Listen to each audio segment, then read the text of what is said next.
New at noon today, mandatory paid sick leave in San Antonio is set to start August 1st. An attempt to delay that start to September did not go through today. Eyewitness News reporter Leah Durain is live at the Bexar County Courthouse with how that delay could still happen. Leah?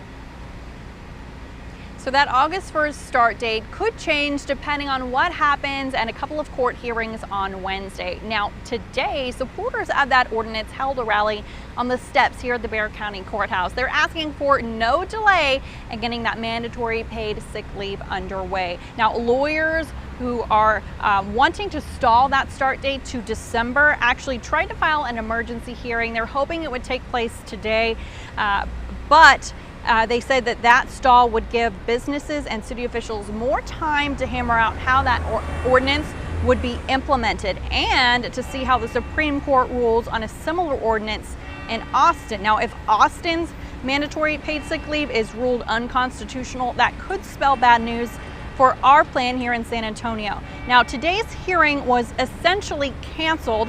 Lawyers representing the defendants argued before Judge Monique Diaz that the plaintiffs did not give that proper 3-day notice for today's hearing, where they were hoping to discuss that delay to December 1st. Now, Judge Diaz agreed and ruled that hearing could not happen today. As for that rally group who was gathered here at the courthouse, they say they're happy for now that mandatory paid sick leave is still taking effect August 1st. They will be here Wednesday, though, to see if anything changes in court. Reporting live at the Bexar County Courthouse, Leah Durain, KENS 5 Eyewitness News.